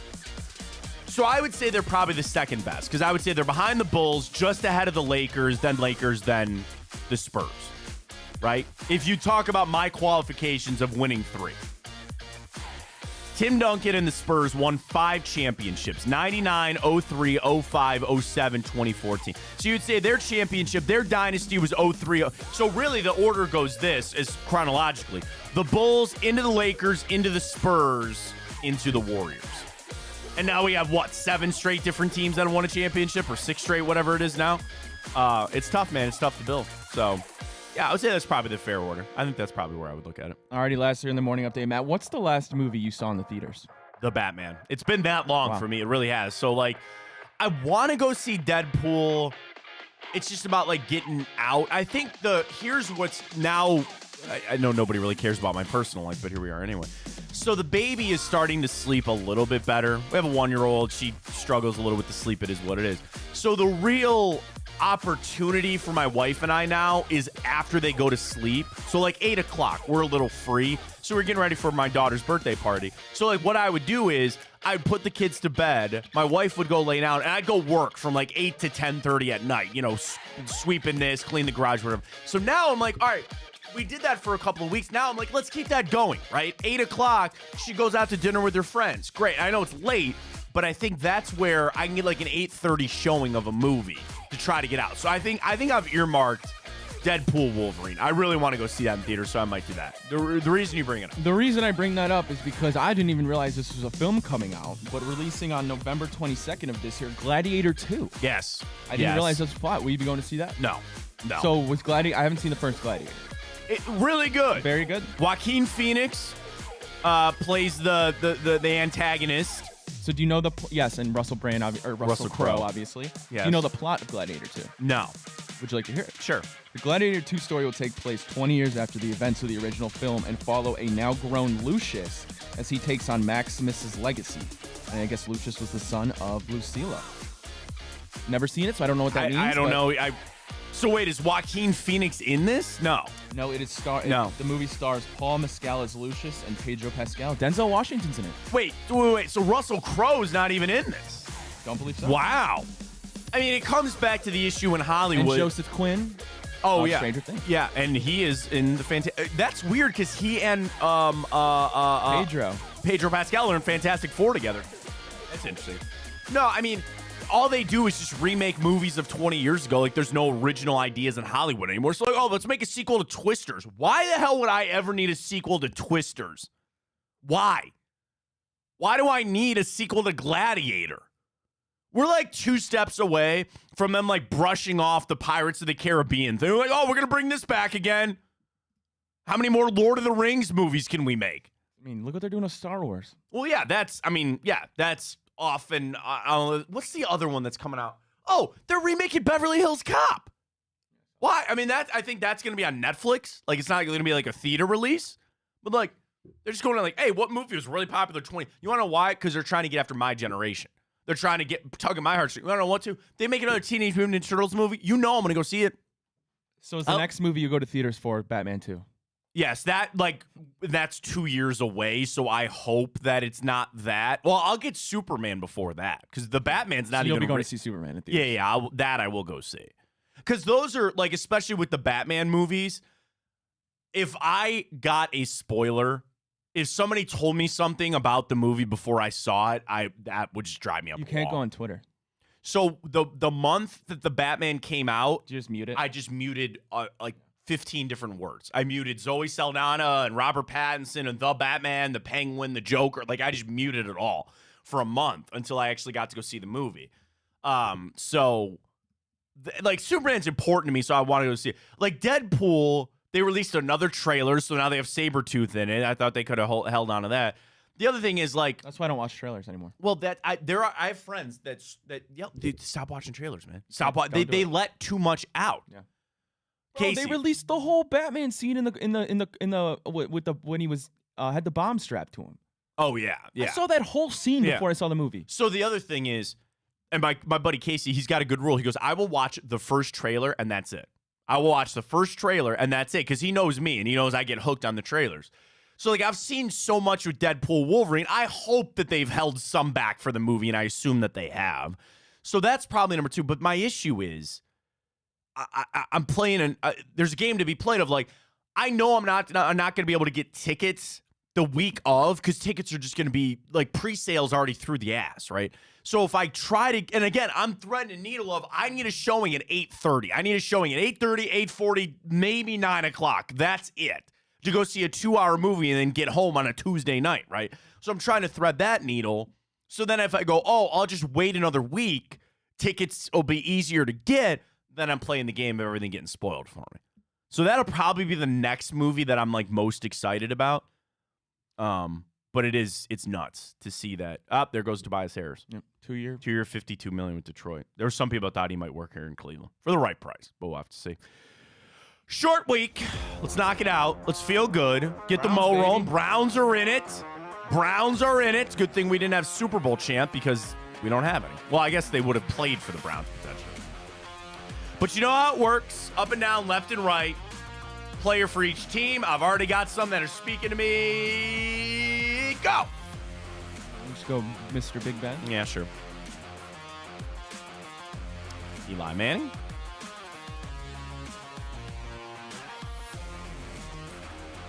I don't know who's on the Bears Super Bowl teams.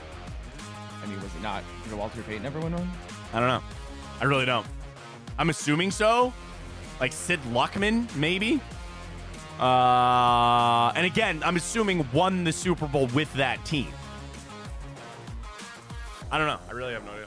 I don't either. Do you want me to Google? I mean, who are the most Bears legacy players? We should know this, but... Well, yeah, Walter Payton. That's what I'm saying. I think Sid Luckman. I don't even know who that is. He's quarterback. But I have no idea. Wait. Yeah, might as well. Let's see what else we can figure out. All right, let's knock out all the Browns. Yep. Joe Hayden. Do you have one Bengals Steelers? Oh, there. Browns, John. Yeah. Odell. Does not help the rarity score today, but that's okay. And then, ooh, that's a good one. Oh, Deontay Foreman. He hasn't played yet, though. He hasn't played yet. You're right. Good call. Good call. Ooh, that's a good one. Oh, Tashawn Gibson works. Safety. Gip with a B. Gibson. Oh, did you? There's Sorry. a lot of Gibson. I guess. How do you spell Tashawn? THAS. Tashawn Gibson. You don't have. Are you sure you don't have Gibson up there? Isn't it Gibson? No, Gip. G-I-P. Gip. Gibson. Deshaun Gibson. Yeah. There you go. There you go. All right. All right. Bengals Steelers.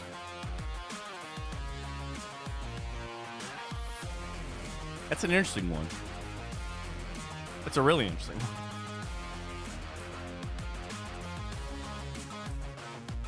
Is there Bengals Giants? Is that not Eli Apple? Yeah, that works. Right? Yeah.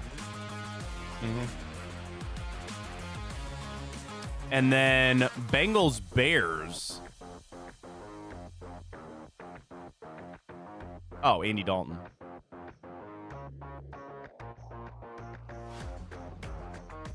Bengals Steelers. That's a good one. Because Mr. AFC North himself, Kevin Zeitler, doesn't. Does Larry Ogunjobi work there? I know he went to the Steelers. Did he not play with the Bengals? Yeah. Right? Right? Or did he just get there? No, I'm almost positive. All right, go Larry Ogunjobi, who also works for the Browns very clearly. Nice. All right, yeah, then I mean, Walter Payton has to have a ring, no? I think so. I don't know how he couldn't. Yeah. Yeah. Walter Payton. All right. An easy one for us. Lay it up. 3 minutes. Done and done. Most popular? Joe Hayden. We got most of them. Did you? James Harrison was most for Bengals Steelers. He played in Cincinnati? I guess so. Huh. All right. Well, easy one, easy peasy. All right, I mentioned this earlier. This came out from a TikToker that said the 10 things you should never do in a hotel. So this is actually a longtime hotel employee who put these tips out on TikTok and went viral over the weekend for the 10 things that she would never do when getting in a hotel or signing up for a hotel or anything like that. Number 1, if there's more than one person staying in the hotel, always add their name to the reservation. If you, the primary person, happens to be gone and the other person gets locked out, they go up to the front desk, their name's not on the reservation, they can't get a key, they don't get in the room, period. So they say when you check in, your name can always be on the reservation, but add a second person always to allow them to get into the room. I mean, have you ever run into that problem? Like, that they don't, especially if you walk up and you just give the name of the room and the number. I've never had a problem of them not giving you the key. I don't know. So it's like if you and I were staying in a room, my name's on it. If you walked up and said, hey, Fontana, we're in room 123, I got locked out. Isn't that not enough to suffice to get you a key? I've never had that. I don't know. I don't think I've ever had something a problem. Very simple, though, to just be sure. Yeah. Next up, never use the remote control without wiping it down with a Clorox wipe. They say it's never touched by the cleaning crew. And everybody's picking boogers and laying on the, putting their hands on the remotes. They say don't ever pick up the remote without using a Clorox wipe. Kind of off of that. Don't ever use the actual glass cups in the hotel room. She said styrofoam and paper are fine. She said, I'm talking about the glasses that are sitting there for use. Don't ever use them without washing them. Because they put that little, paper thing over top of them to try to keep them clean. But she kind of says that the majority of people don't use them, so they've been sitting in that room for, months without being cleaned. Seems valid. And I can't tell you the last time I've actually used a cup. I don't know if I ever have. Styrofoam and paper are one thing. Also continues on. Always sign up for the point program. Whatever point program is at that hotel. Back in the day, you used to have to really accumulate a lot of points to get some things. She said now they will actually allow you to use hotel points for other things. Like she says, some of these hotels, you can transfer your hotel points to Amazon points. So she said, always sign up for the hotel points. Next up, this is one, and she says, this is something that you, me, and everybody has done when they get in a hotel room. They lay on the bread spread. And you think they changed the sheets. She says they do, but they don't cover the duvet. So when you lay on the duvet, think about this. What do? They come in, they pull the duvet back, and then they take the sheets that you're actually touching and sleeping on out, and they just fold the duvet back. The hell is a duvet? The big top, the big blanket on top. Isn't that just called the comforter? Comforter? Same thing. Duvet, comforter. It's probably more of a comforter than it is a duvet. She said, do not ever sit, let alone lay on the comforter. These are all germaphobe ones. Kind of, but I mean, that's kind of what you're getting when you get in a hotel room. She goes, those things are not washed often. Now, she says upper scale hotels are actually better about this. If you notice the bedspreads, the white ones, they're actually like sheets, flat sheets. So they fold into people using them more often. Those are okay, but if it's not and it's an actual bedspread, Those things get cleaned like once a year. She said, do not sit on it, fold it off of the bed, and leave it there. Did she recommend bringing a black light? Oh, I don't think you want to see what's going on in there. I don't think you want to see what's going on in there. And then she had tip 2, or I don't really want to have to watch her entire TikTok. She gonna write them? I hate TikTok. I'm not on it. No. So she didn't run through all of them. She did it in a second clip that I'd have to click and walk through and listen to. But I thought that was interesting of all the things you should not do in a hotel room. Do you have any rules about when you go to a hotel room? I don't touch the minibar. I was just about don't to say touch that. the minibar. Exactly what I was Don't say. do it. Don't do it. Unless it's under your name. Right. If it's under somebody else's name, sure, fine, do what you want. I'd go find a convenience store, go get your drinks, your whatever, your water. Do not touch the mini. I actually don't buy anything at the store, at the hotel. I'm afraid to even look, because like some of those mini bars, you think like, oh, I'll just buy a water and I'll replace it with another one or something like that. That stuff gets me so freaked out though. And then you hear stories about kids that get into it, and then they get a hotel. The parents get a bill for $300 because they ate goldfish or they ate some fruit rolls or something. And you're like, what the hell's going on here? The amount of money that they charge for those mini bars is insane. When was the last time you were in a hotel room? You were at Put in Bay, but that doesn't count. Yeah, it was an Airbnb anyway. I don't know the last time I was in a hotel room. I can't tell you last time I was in one. Last time my wife and I were in a hotel room. Because even the trips that we take, the last couple trips have all been Airbnbs. Yeah. I think the last hotel room, no joke, was her friend's wedding, which was 3 years ago. 3 years ago. Yeah, like trips, work trips, not really. Okay, are you the type of person when you get into a hotel with your bag, do you just throw your bag in the corner and keep everything, or do you actually put stuff in drawers? No, I keep it in the bag. I keep it in the bag. It's one of those things like in a hotel room, especially if like you're staying with buddies or everybody just pick your own corner. Everybody pick a corner, throw all of your crap into the corner. When you take off your dirty clothes, just throw those in a pile, take your stuff out of your suitcase, and on the final day, you just throw everything back in the suitcase and we're on our way. Yep. On our way. That's how you do it. All right, we're going to do time up when we return. We'll run through any canon today. We'll run through some birthdays. We got it all coming up with a little bit of time up. We'll dive back into the Cavs. We get ready to go for Kenny Atkinson's introduction later today. And a few other things I want to touch on as well. Stay with us. Fontana Show right here. Twitter, follow us at Matt Fontana Show. Subscribe to the YouTube channel. You can follow us on Twitch. We're also up on Instagram. Time up comes your way next. Well, how do they know I'm doing this? Did somebody leak this out? It's social media. Oh. It's just, that's the way social media works now. I thought maybe you were just running that yap.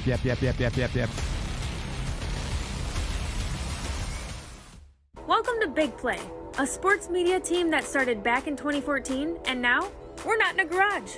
Look at us, incorporating some of Cleveland's favorite sports personalities, bringing you fun and compelling content from downtown Cleveland. Coming to you live from the shores of Lake Erie and Burke Lakefront Airport, join Team Big Play for all the best sports talk in Ohio. Check us out on social media at Big Play, bringing you fun and compelling content from downtown Cleveland. Anthony Schlegel, just how physical he was. You saw the girth and the power and everything he was bringing to the table, especially when he was a nice beefy 255 playing middle linebacker. We were called soft last year. You don't want to be soft, especially when you come to the playoffs. So that's going to be a process throughout this season of establishing us as a harder team here in the How does an Ohioan build the perfect parlay? Who's got something? Big guys looking for long odds. The kids in Columbus are covering better than anyone. And at even odds. If it's even, I'm leaving. Listen, our championship DVD starts today. All right? Dude, I just got an invite to a Cincy playoff watch party. Shut up. Cincy, State, Cleveland, the perfect parlay. I'm a genius. For the best odds on Ohio sports, bet with your cojones. It is Spanish, dummy. Bet with Typical Sportsbook. I don't buy into this nonsense, this conspiracy nonsense that he's got his money and he's dogging it. That's ridiculous.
All right, welcome back, Fontana Show right here on Big Play. We'll do time up. Do you want a challenge today? Do you want me to issue a little challenge today? I love one.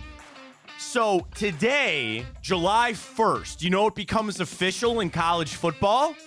Conference realignments are official today. I've got the power of 5 conferences. Do you think you could name all the teams in each of the Power 5 conferences? Honestly, probably not. Okay, so I didn't think that. Now, perfection is insane.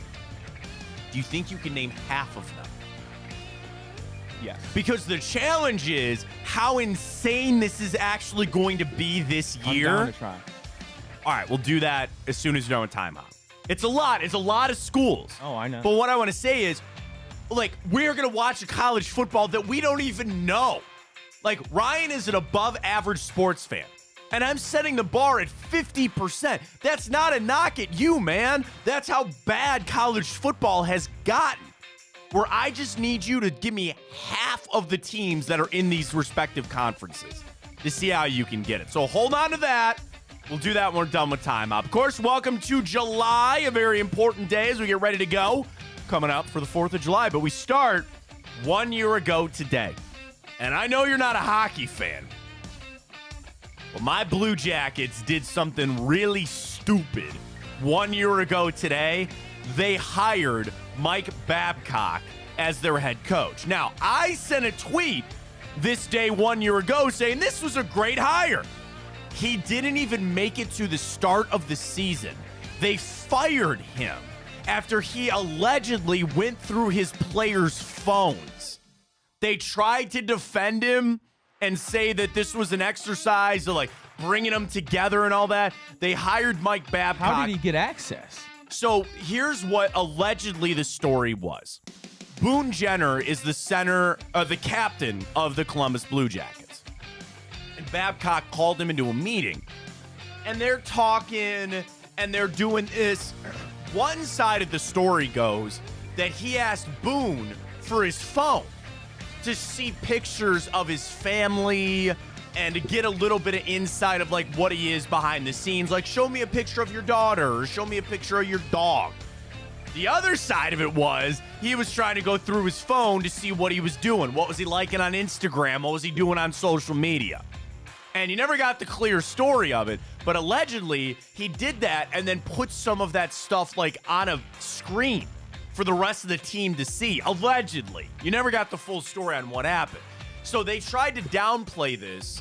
And even Boone Jenner came out and goes, no, you guys are misreading this story. That's not really what happened. Well, the Blue Jackets fired him, I think sometime in August or something, in September, when this all really hit. So he had the job for a couple of months and got fired. It is what it is.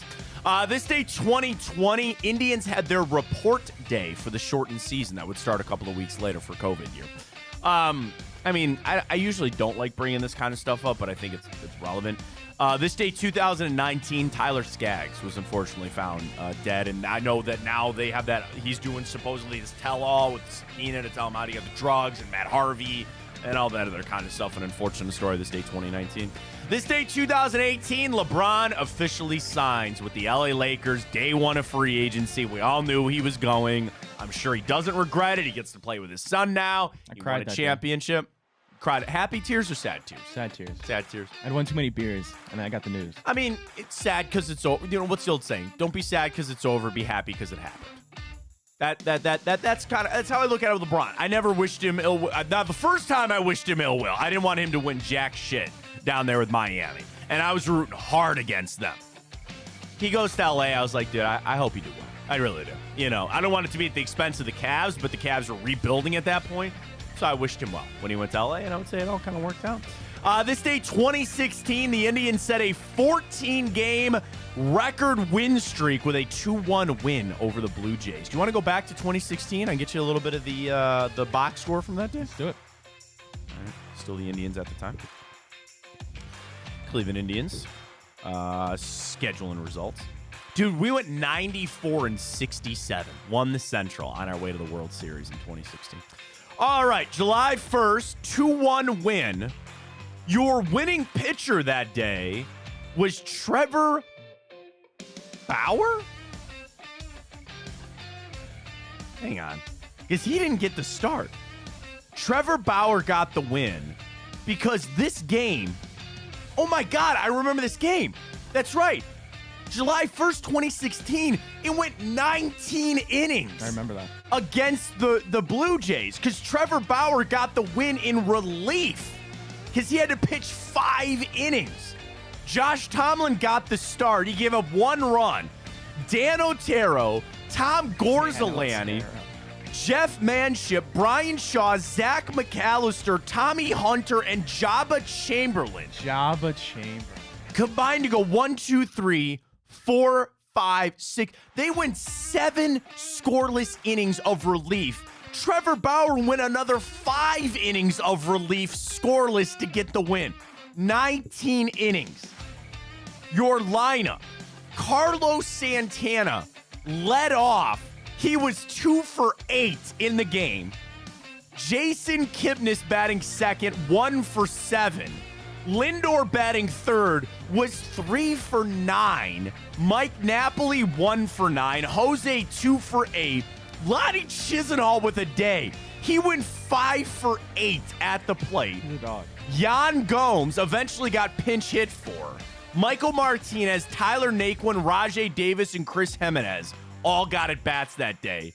You won it in 19. I got to add that. Why do I not have that? Game went 19 innings.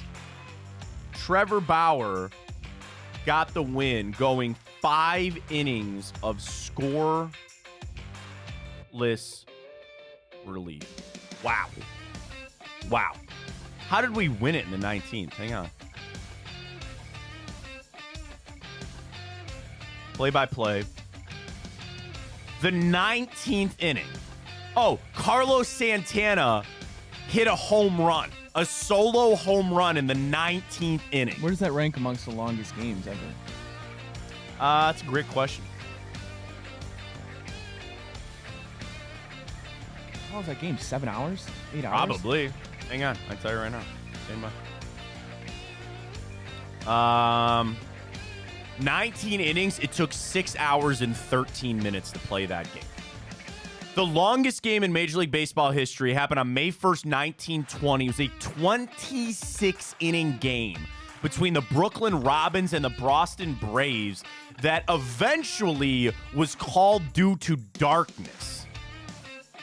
That is recognized as the longest games in as the longest game in history. Could you imagine if that happened in game 1 of a doubleheader? Yeah, right. I'm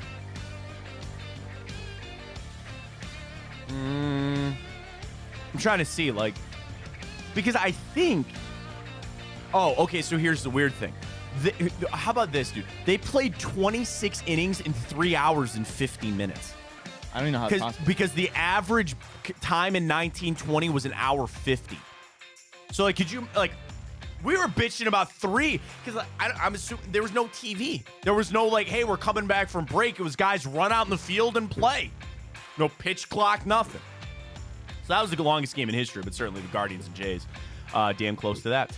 This day, 2015, a report that Kevin Love will accept a 5-year, $110 million extension with the Cavs. Isn't that funny? 110. It's nothing now. Isaiah Hartenstein. Think about it. Isaiah Hartenstein signed a deal that is in the realm of what Kevin Love got with the Cavs back in 2015. I'm going to send that tweet after the show. That is insane to me. This day, 2015, I remember this game too. Carlos Carrasco was 1 strike away from a no-hitter. I remember was that the Tigers? It went right over Kipnis' That's head. right. Was that the Tigers? It was the Rays, I believe. Rays. Oh, yeah. You're right. I remember that now.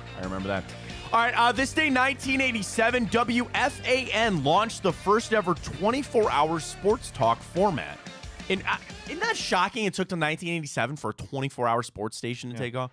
And obviously, WFAN, Mike and the Mad Dog, legendary. You know, now it's all over the place. Oh, no. They were there. And then, I mean, look at where we're at today. ESPN Radio, it's everywhere. This day, 1987, the first ever Sony Walkman went on sale. 79. So cassettes. Do you even know what a cassette is? Yes. Yeah. Do you ever own one? Yeah. There you go. This day, 1951, Bob Feller threw his third career no-hitter. He beat the Tigers 2-1. They scored a run on an error, stolen base, and another error. to score a run, but he threw his third no-hitter in history. This day, 1931, Cleveland Municipal Stadium is completed. This day, 1903, the first ever Tour de France was held. I died. I did the 25-mile on Velisano, and I about passed out. I don't know how to ride a bike. Are you serious? I can't believe I just admitted that on live. Really? Yeah. You don't really? No, I never did it. I mean, and the sad thing is it's probably more of a generational thing, like where I think your dude. I can't believe I just said that on live air. Are you embarrassed by it? A little bit. Do you want to change that? I have a bike. We're putting my kids on a training wheel. I'm sure it'd be super easy now. It is. Yeah, you're coordinated, dude. That's like, I think it's the thing not to like get back to like generational type thing. When I was growing up, your bike was your life. You had no choice. Like, my parents would drop me off places, sure, but your bike was your life. And it was like a car. You wanted to show your bike off to your friend. When I was a kid growing up, everybody wanted a dyno. D-Y-N-O. Those were the bikes we had. They were like $500-$600. And I never blame my. They were like, we're not buying you a bike. Like, we'll get you one from Walmart. This one's $80. It's a little bit better. But you had no choice but to have a bike. That was the only way you got around. You want to go up to the batting cages, you put your bat in your bag, and you get on your bike and you ride up there. You want to go over to your friend's house, go ride your bike. You had no choice but to have a bike. So that is a little shocking that you don't know how to run. Obviously, today's Bobby Bonilla Day. $1.19 million every July 1st. He still has another 11 years. He still has another 11 years. From 2011 to 2035. Bobby Bonilla gets his $1 million. He makes more money than Brock Purdy per year. Isn't that insane? Very happy birthday goes out to former Indians pitcher Chris Perez, Ohio State quarterback Craig Krenzel, Kurt Coleman, Ohio State safety, Garrett Gilbert, Sheldon Day, former Browns defensive tackle, Princess Diana, Missy Elliott, Carl Lewis, Pam Anderson, Dan Aykroyd, Jamie Farr from MASH, and Cleveland Parmesan, Alan Ruck. I tried to get into Succession. Didn't really do it for me, but obviously Cameron and Ferris Bueller's Day Off. All right, one movie for you. Released this day, 1991. A lot of people consider this one of the best sequels ever made. It's not The Godfather. And it's a movie that the sequel was actually better, in my opinion, than the original and is vastly more popular than the original. This movie has spawned several sequels, including ones recently made and a television show that flopped and failed. Is it Star Wars something? No. There's a sci-fi element to it, very much sci-fi element. All right, your twist is this. The main character in this whole series, he was the bad guy in the first one. He comes back in this second one as the good guy in this film released this day, 1991.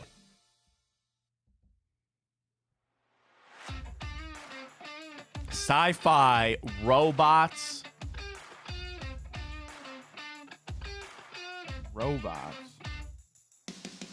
Arnold Schwarzenegger. Oh, Terminator. Terminator 2. I'll give that to I'm sorry, I spoiled. Terminator 2 Judgment Day.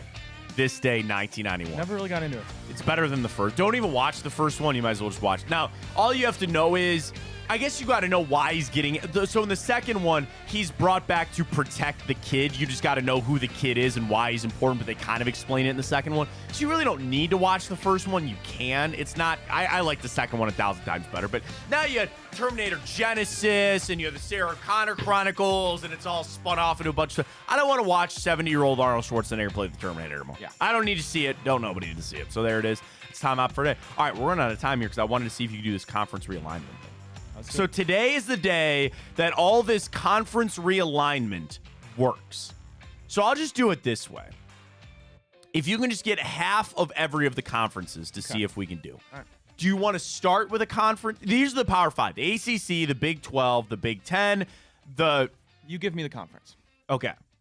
We'll just start. I got to get half of every conference. Let's just do 3 then. Right. Because we'll just. Oh, no, I'm sorry. Let's do 4. Let's do the ACC, the Big 12, the Big 10, and the Pac. I'm sorry, and then the SEC. God bless it. SEC, Big 12, Big 10, ACC. Because I'm off Bill Bender. Shout out to, we got to have Bill on, actually. I'll message him. I'd love to talk to him this week. He's sporting news. He's got the Pac-12 on here. There's 2 teams, Oregon State and Washington State. And then he's got independents. So those don't count. So I'll give you 4. Can you get half of the 4? Do you want to start with the ACC? You can start with whatever we want. ACC it is. All right. So I will tell you there are 17 teams. Okay. ACC. Well, Duke. I'm going to do this. I'm going to copy them into a thing because then I can just tick them off as you get them. Okay. Okay. Duke. Correct. Clemson. Correct. Florida State. Correct. Pittsburgh. Yes.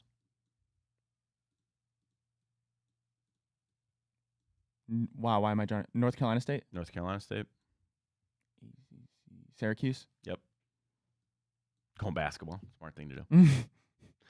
Some big ones you're still missing.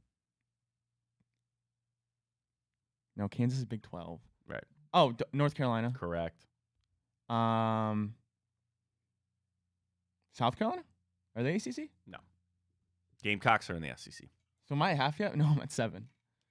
You have one. Oh, Wake Forest. Wake Forest, correct. You have 1. You have 4. You have 9 left. So you need to get 2 more. 2 more to hit your threshold of 50%. Louisville? Correct. I need 1 more? 1 more to hit your threshold. Oh, come on, Ryan.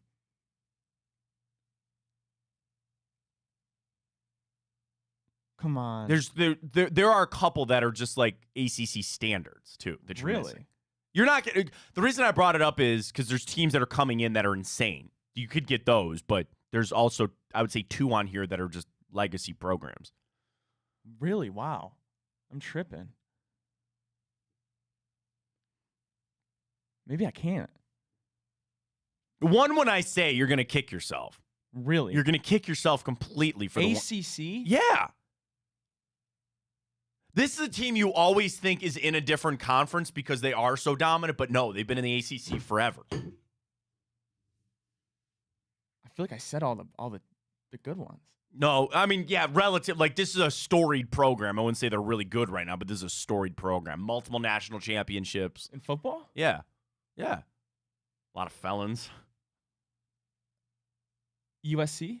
No. They're not in the ACC. Not yet. No, they're coming here. Well, Florida's not ACC, are they? No, but close. Florida. What's another team in Florida? Miami.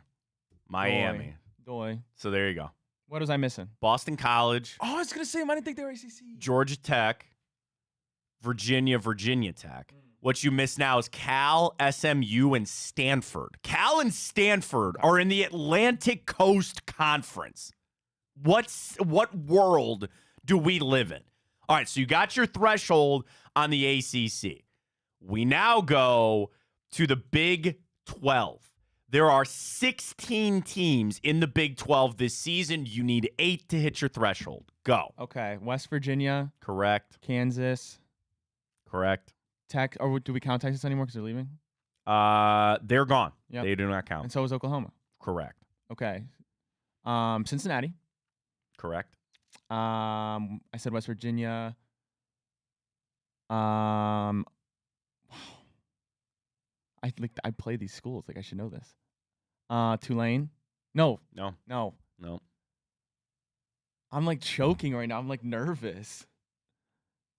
This obviously has had the most amount of change with a lot of these teams coming in and going out. Oh my God. Okay, a couple of the schools that you said, you got to add something to the end of it. So you said. Okay, so Kansas State. Correct. Texas Tech. Correct. Oh my God. One more, Texas something. But nobody calls them by their whole thing. TCU. Correct. Texas Christian. I just need like a reminder. I'm like, oh my gosh. What was the other team that you said that left? Oklahoma State. Correct. So you hit. Well, I know you need 1 more for your threshold here, buddy. There's no way I don't get this. Okay. Oh, Houston. Correct. Houston and UCF. Yes. So now you have officially hit it. The ones you didn't get: Arizona, Arizona State, Baylor, BYU, Colorado, Iowa State, and Utah are all the Big 12. All right. So you've hit them on both of those. We go to the Big 10 all I need was 50%, with baby. 18 teams. 18 teams in the Big Ten, so you got to name me 9 to hit your threshold. Go. Ohio State. Correct. Michigan. Correct. Michigan State. I should actually probably try to tell you you need to get all of these, but okay. Penn State. Yep. You're throwing Maryland. Yep. Rutgers. Yep. Illinois. They shouldn't be in the Big Ten. They're useless. Wow. That's a shot. Illinois. It's not a shot. They're trash. Indiana. Yep. Wisconsin. Yep. Well, now it's going to have Oregon. Correct. USC. Correct. Northwestern. Correct. What am I missing? You got 6 more to go if you want to complete it. You've already hit your threshold, but if you want to finish out the 6. There's still 6 more. Wow. Yeah. 2 new ones, and the other 4 legacy. What the hell am I missing? What do you want me to tell you? Yeah. Iowa, duh. Minnesota, Nebraska, Purdue, UCLA, and Washington. Okay. Those are the ones from the Big Ten. Final one, SEC. 16 teams. You need 8 to hit your threshold. Copy, paste, go. All right. Alabama. Correct. Georgia. Correct. SEC. Texas. Oklahoma. Yep. Missouri. Correct.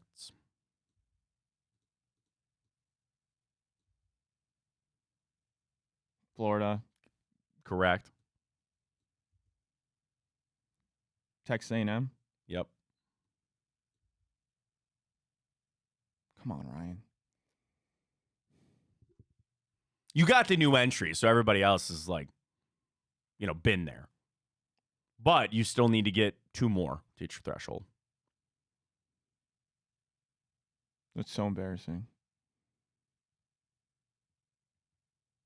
My mind's fuzzy. Yeah. How the hell can I not name 2 more in the SEC for crying out loud? I don't know. One of these teams won a national championship a couple years ago before Alabama and Georgia.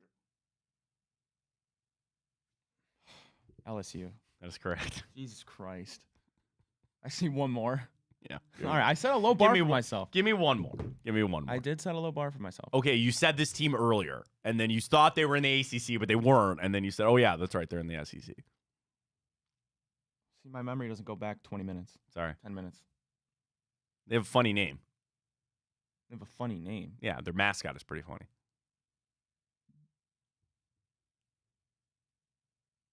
Dude. They like to wear shirts that say go. I already said LSU. Yeah. They like to wear shirts that it's part of their team name, but it's a bit of a vulgar word. All right, well, I got one, Arkansas. Okay. That's not where you're going, but yeah. Would you say then the South Carolina Gamecocks? Ole Miss, Tennessee, Vanderbilt, Mississippi State, Kentucky, and Auburn were the teams that you missed. How did I get Auburn? That's what I'm saying. Like that, okay. Now, when we're in the season, that's different. The only reason I brought it up was that is how bad. You don't even know. Like, you have no idea where these teams are going. The fact that Stanford is in the ACC with Cal. What a joke. What an absolute joke. Nothing we could do about it. They've already aligned, but the reason I brought it up was today was the official day that all of this realignment has happened. All the realignment in college football became official today as you get ready to go for the season. All right, appreciate everybody joining us. Want to give you another reminder about the Colleague Championships coming up July 10th through the 14th down there at Firestone. You can join us. We're going to be live from our show on Friday the 12th. We will be there. It's a week from this Friday. Go to colleaguechampionship.com. Purchase your tickets. $25 not only gets you into the tournament and you get to see the PGA Champions Tour in town, but then you can also get into the Colleague Infinity Zone, where they have live music on the rock and roll stage with a Friday night Folds of Honor military appreciation concert. Hall of Fame stage, the food trucks, activations from LA Golf, X Golf, Horse Soldier Bourbon, and we will be there as well at the Colleague Infinity Zone. $25 gets you in. Gets you into the tournament, gets you in for the day. Check it out, colleaguechampionship.com, and we'll have some opportunities coming up for you to win some tickets with us here at Big Play. So we'll tell everybody about that coming up. All right, we got Kenny Axon today. We'll react to that tomorrow. Tonight, loaded show. Big Play Cleveland show. Are we allowed to say who? I don't see why not. DJ Burns, Cavaliers summer team. He'll be on tonight, as will Jensen Lewis, and of course, Hanford Dixon show. And we'll talk a little football with Greg and Blake Williams to come get some tonight right here on Big Play. We're back tomorrow, 9 a.m. same time. Twitter, YouTube. Check us out on Twitch, and you can also follow us on Instagram as well for all the content. For Ryan Tyler, I am Matt Fontana. As always, take it easy.